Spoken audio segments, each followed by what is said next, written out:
All right, ladies and gentlemen, welcome back to another complexity casting presentation. Scrimcast Live is back.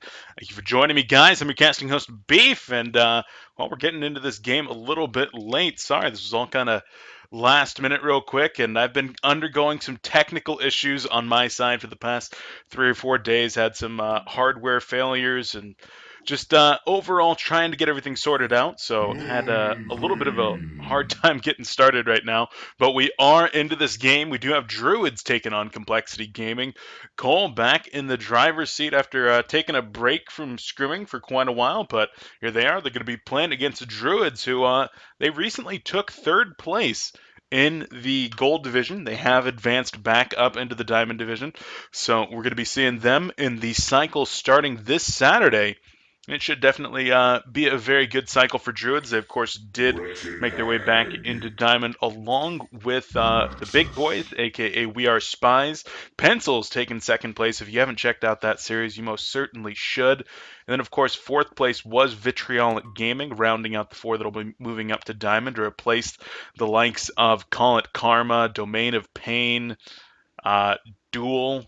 They're all going to be moving down. So we're going to definitely be seeing a lot more faces inside of the diamond scene that you might not have seen before. But guys, we got this game going on right here. I did have a little bit of an issue, so I don't have who did the blind bands, but I can recall that Ophelia was blind banned. And I believe Keeper the Forest was blind banned, and I believe there was one more, maybe Parasite. Yeah, so Ophelia, Keeper the Forest, and Parasite were the blind bands, and it looks like maybe Tempest was as well. So those are going to be your blind bands going in. Unfortunately, I can't tell you which team did blind ban which. Past would say that Parasite was most likely banned out by B-Kid, but on the others, not quite too sure. Probably Keeper the Forest being banned out by the Hellborn team as well. But getting into the lockpicking stage, guys, we do have Plague Rider going to be first picked out by Pew. Aluna and Glacius going to join up with Engineer to make your support contingent. And then, of course, you do have Fade and Wild Soul going to be rounding it out in this game. So that's who you're looking at in for your lock pool. Of course, a lot of support heroes, a couple of suicides there with the Plague Rider and with that Wild Soul. Nothing too much to talk about there. Pretty standard, to be honest. And well, let's go ahead and take a look at what the banning situation is. Tundra, Jeraziah, Warbeast, Demented Shaman, Pebbles, and Draconis. That's what we're going to be rolling with for the blind banning stage. Excuse me, the standard banning stage. And, well, pretty standard right there. I mean, the Pebbles ban, the Demented Shaman ban. Demented Shaman is just something that B-Kid really does not like having to contend with these days. Just something that he's really not comfortable playing against. It lends itself so well to a lot of these pushing strategies. Things like Pebbles, though, on the other side, Warbeast and Tundra, a couple of very, very strong initiator gankers. And of course, you got the Warbeast for the pushing potential on the other side, being banned out, rounded out with Draconis and Jeraziah. And then that's going to be the end of it for there. First pick out was, in fact, Moon Queen. So a carry that we've been seeing come up a lot more often, a whole lot more often. But had a ton of success. That is absolutely for sure. And that's going to be first up for Druidz. We'll see if Fabelli is going to be playing that real soon here. And then we do go into Wretched Hag Meraxis for the Complexity team. Two heroes that they are extremely comfortable playing. Haxton actually plays both those heroes, but I'm sure B-Kid will be taking one of those two in this game. They also round out their team with their third pick. It's going to be Nymphora, so going with Franzi's strong support. A lot of global presence. There are a lot of mobility in those three heroes. Once you pick up something like that portal key on Meraxis, Wretched Hag already with her blink, and then Nymphora, of course, with her global teleporting ability. A lot of mobility. And they actually finish it out from the lockpicking stage with Fade and a Luna. So they're going to be able to get that Fade, which just gives them more map utility. And look at that, Complexity not running a jungle. So that's something that we've been seeing a little bit more often in the past month or so. People willing to get away from this jungle metagame. And right there on the other side, the Druidz team, they started off with Moon Queen. They went into Magmus Pharaoh, and they finished it off with Plague Rider Engineer. So there you go. That's actually what they're going to be finishing out with. Of course, the Engineer, Moon Queen, Plague Rider, Magnus, and Pharaoh. That's going to be what it is. Not bad. There's a lot of stun there. Of course, Magnus, Engineer, going to be a great mid lane. Plague Rider, such an effective suicide.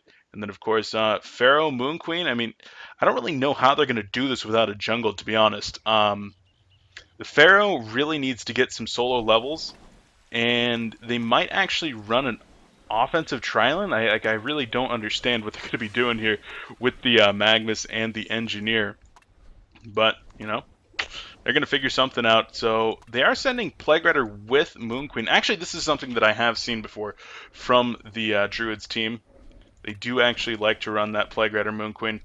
And so they're going to be doing that in the long lane. I've actually seen Plague Rider with Soul Stealer before out of the Druidz team. So they just like running that long lane carry with a Plague Rider support. And then, of course, they're going to be using the Engineer Magnus lane in the middle, and then the Pharaoh short lane bottom. So that makes a little bit more sense, and we'll see how it fares up here as Plague Rider does get spotted out, not able to get that ward down just yet. And so, yeah, there we go. Now the team trying to move back up in there. The Legion trying to get position to get the ward down. The two birds doing the dance of death. In the end, though, the Legion team looks like it has a better level 1 team. They're able to get that ward down, and they're going to be able to get out of the jungle safe and sound. Now, on the other side here for Complexity, they're actually going to be running a Suicide Hag, being played by Haxrin, and Meraxis is going to be teaming up with, Aluna in the middle lane. Nymphora going to be babysitting the Fade up here in top. So B-Kid, look for him to get a ton of farm. Look for him to really, really be quite effective in dealing with this. And, well, see if he gets nice and big. Let's see here. Alright, so Moonmeander going to be playing that Meraxis. He's going to stack up against Brodex level 5 here in the middle lane. And, yeah, they're going to be going dual lane versus dual lane in the middle lane. Of course, Meraxis versus Magnus. Magnus has a little bit better of a lead-in, but he also puts himself into a very dangerous position when he initiates. So, not going to be having nearly as much innate tankiness as the Meraxis. Of course, you take a look, 3.2 armor at level 1 and 587 life. Magnus is a little bit squishier. Not as much armor, not as much life. And of course doesn't start getting armor from one of his skills if Meraxis does choose to skill that up nice and early. But we'll keep an eye on that middle lane. This top lane as well should have a lot of potential for action. Go ahead and check one thing real quick.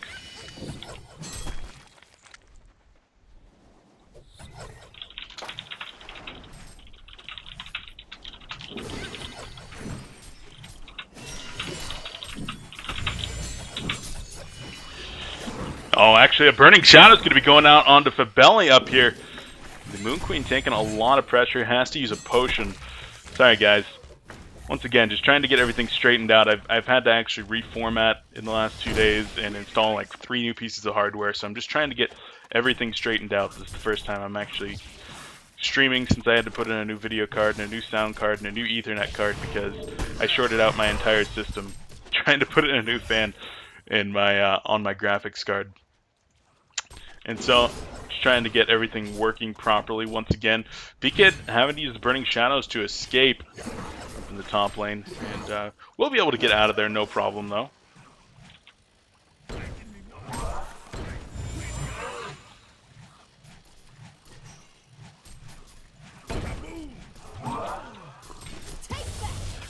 Oh, an Emerald Lightning gonna catch Magnus right there. The Quake comes out. No power throw just yet. Double damage of Luna, though. Magnus is going to be in some trouble, and down he goes. Moonmeander trying to get out of there. He might even turn around. A couple of axes, some auto attacks, and a power throw from a Luna. An Engineer would definitely go down, but they're going to wait. Just actually going to use the potion and the bottle here for Moonmeander. And they might go in a little bit later. No, Luna going to back off for now, but first blood going to Complexity. And not real bad, not bad at all.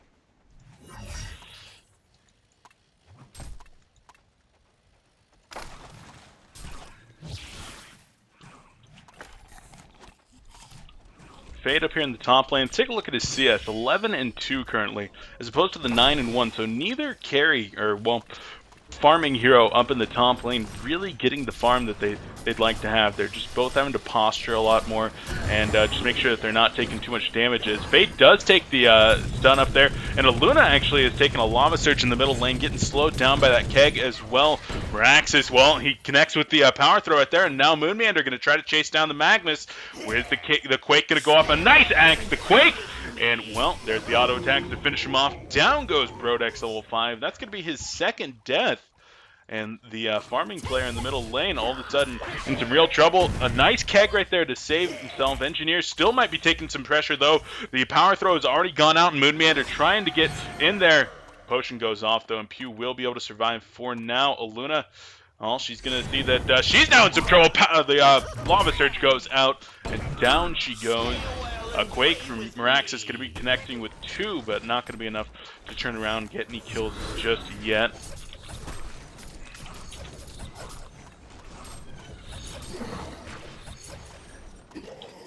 So right now, Complexity, they're certainly doing a very good job in this middle lane. The Meraxes Luna lane is doing work, of course, with the 279 gold per minute on Meraxes. He's doing quite fine in the middle lane. He's happy with that farm. Currently, the top farmer in the game, in fact. Haxer, and he's doing well enough in the bottom lane. Actually, a little bit behind his opponent in terms of farm, but not a whole lot. Zlint's doing a fantastic job. He's watching him in the gold, the later stages of the gold tournament last week. I was actually very, very happy with his performance, and it was my first time actually seeing him as a caster. Or, excuse me, as a player.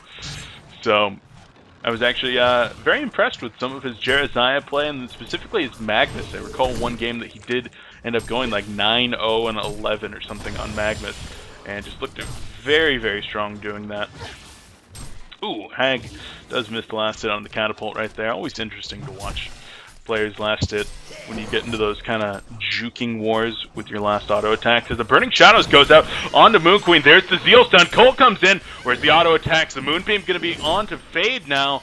And Fade will have to back off. Doesn't want to take too much damage up there. Engineer going to go for a walk over here. But no, in the top lane, Moon Queen does go down, so it looks like that was a long-range Zeal stun. Burning Shadows. coL was used. I can't imagine Fade was deep enough into the tower to actually get that coL to do anything, but they do actually finish off the kill onto Fabelli in that top lane. Both of these teams, of course, they're getting prepared for Cycle 3 this weekend. coL, with everybody being on a little bit of break, they do not want to be taking second place again. They would, of course, love to be getting into that first place. They want to make it to the finals, and they want to take TDM down this time, or whoever is going to be in the finals. So that's their goal, with getting back into these scrims. A lot of the players have been practicing from both these teams, though, in the new in-house league, the Cryo 9 in-house league. Make sure to go check that out if you have not. There's been a lot of good games, a lot of good players playing over there, pretty much 24 hours a day.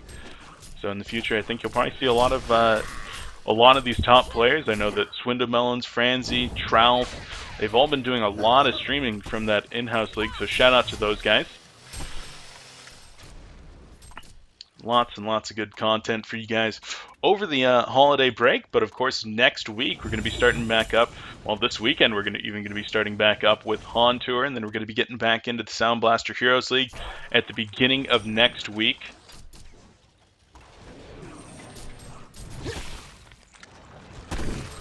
Actually taking some serious pressure here from the level 4 Tormented Soul from Pharaoh in the bottom laning. Pharaoh, 13% of the total damage done in this game. Not an overwhelming amount, but still high enough to be top on his team. Whereas the Complexity team's done quite a bit of damage themselves. Actually, a Burning Shadows goes in. Zeal stun, the power throw connects. Auto attacks to finish him off. Karma Diaz goes down. And, well, Franzi able to pick up the last hit there on Nymphora, so well done, well done. Complexity extends their hero lead up to 4 and as opposed to 1.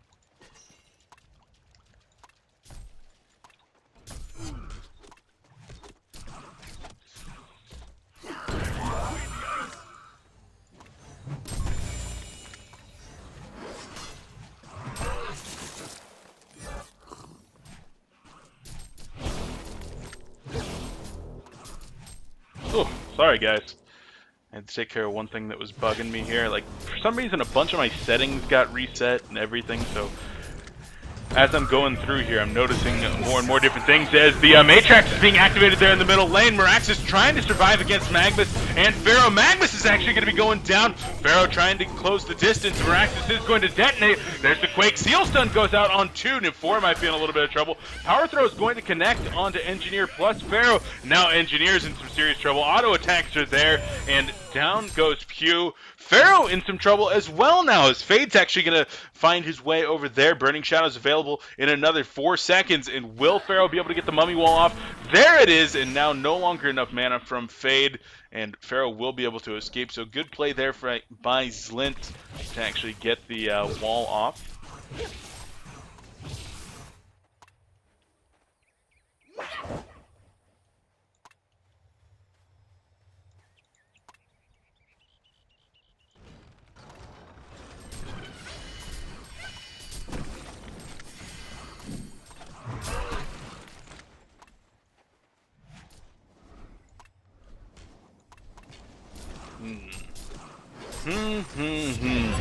Magnus actually taking some pressure here in the middle lane. Has to use the Lava Surge to get away, but might be in a little bit more trouble. He's got no more spells, and the axes are going out, but Moon doesn't want to dive too hard. Doesn't want to overextend. We'll just back up just a little bit right here.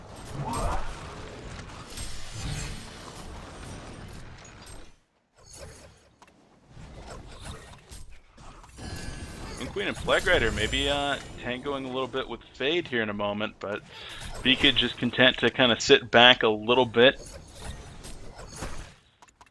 And he's not going to be doing anything just yet. Has already picked up some Ghost Marchers, so interesting that he is going that route. A lot of times you do see the Striders route as an axe in the middle, but no Striders for Fade just yet.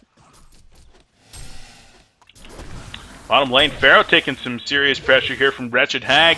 The Bat Blast goes out, does connect. The red power throw is there. Hag needs one more Soda Scream. No, not able to. And the power throw there from Chessie would very well have finished off Pharaoh, but unfortunately just did not connect perfectly. Pharaoh did a nice job of actually digging his way deep into those trees and was able to dodge that power throw. Prax is getting real aggressive there. He takes a Lava Surge, but Brodex Soul 5 will just back off afterward. Fade in the top lane still just kind of hanging out. Not quite able to get too much in the way of CS, and there is a Ward of Revelation down. I wonder if Beakid's actually aware of that. But he's not going to be going in there for a reflection anytime soon, even though Chessie is off to the side now. Still not going to be going in for that kill just yet.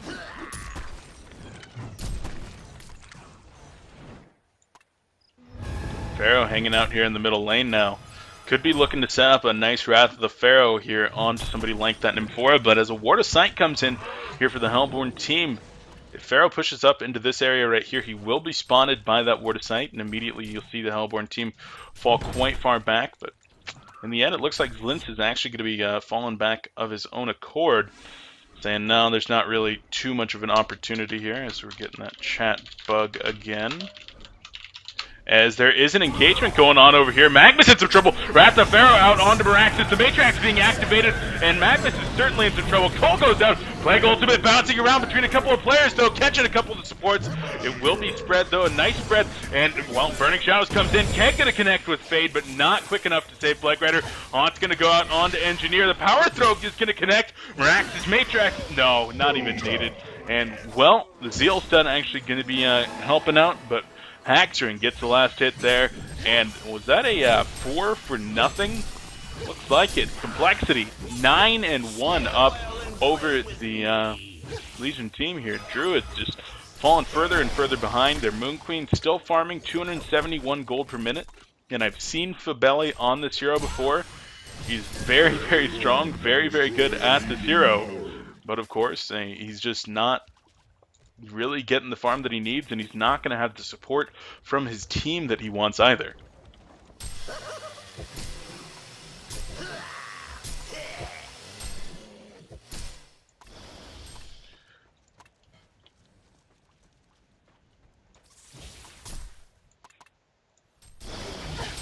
Complexity just kind of falling back into their jungle, trying to get the farm where they can. Of course, Hag up at 342 gold per minute. The Suicide player, Haxerin, is doing a great job on that hero. As a Lava Surge comes out in the middle lane, Zeal Stun is available, but, well, there's the Wrath of the Pharaoh. Pharaoh actually turns it around as soon as he sees what he's gotten himself into. And, well, he's going to try to get out of there. Meraxis able to pick up a portal key, though, in addition to his Steam Booth, not going for something like a Blood Challenge just yet.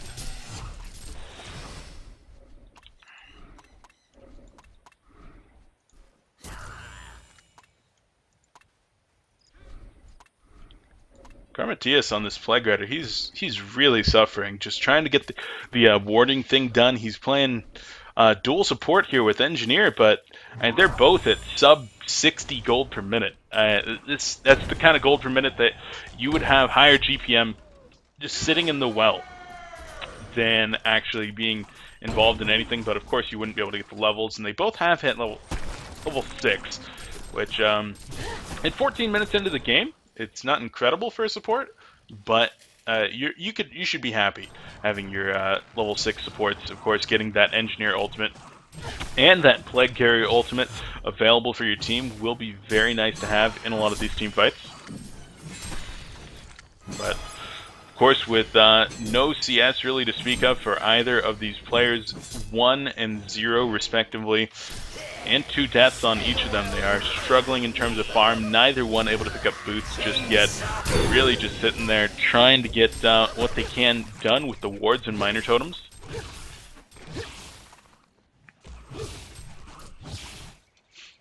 Moon Queen was being stacked for a little bit here, but you can see Moon Meander and Chessie just roaming through the opposing jungle, and they're just trying to bring down whatever they can.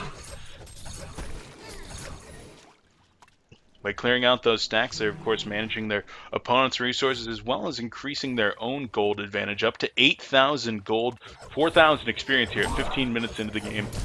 That's a pretty substantial advantage, but Moon Queen, of any carry that's really able to come back from a deficit like this, I would say Moon Queen is probably the strongest. That's of course just my opinion, as Fade's in some trouble up top. The Tormented Soul finishes her off, and B-Kid just getting caught a little bit out of position right there. The Ward of Revelation making sure that he does take the fall. And well, I mean, for B-Kid being in the short lane, like I had mentioned earlier, you'd expect B-Kid to really be getting the farm. When you see him on a hero like Magmus, he really just does farm just kind of forever. As another gank's going on up here at the top lane. Pharaoh in some trouble now as Moonmeander's trying to bring him down. One more axe. No, the auto attack from Franzi. And down goes Zlin. So did a great job of actually getting the kill onto B-Kid, but unfortunately was not able to withstand the pressure of the Nymphora Meraxis, as they're going to be going in here for another kill, perhaps. Portal key, and there's the Quake. TP's coming in. The Zeal Stun goes out. Backblast is actually going to be hitting Moon Queen. Magnus is there. He has an invisibility rune. Moon Queen, what's she going to be doing? Is she going to activate the ultimate? She's not activating the ultimate just yet. Now she does, but a little bit late. Only gets 2 beams, and she does go down. The HoN going to be actually hitting Magmus right there, but everybody gets out of there before the eruption kills anyone, and Magmus actually goes down. Plague Rider in some trouble now. She's taking a lot of auto attacks. The power throw connects, and Haxerin actually picks up that kill. Now Complexity up 14-2. They find Pharaoh. Well, Engineer's back. He died quite a while ago. Wrath of Pharaoh trying to get some distance. Ked gonna connect onto a Luna, and Pharaoh doing a little bit of juking and jiving. Not enough, though. He goes down, and Engineer, the only man left for the Druidz team. They're not stopping just yet. Burning Shadows comes in onto Pew. Engineer is stunned. A good Keg, though. Hack might be in a little bit of trouble. Engineer goes down. The Genocide essentially went off right there. And Vote to Concede actually goes up. It passes, and that's it, guys. Complexity Gaming takes the first game here against DrDz. This, of course, is just a scrim, but damn. 17 minutes, Complexity up, 15 hero kills, and just made that look easy.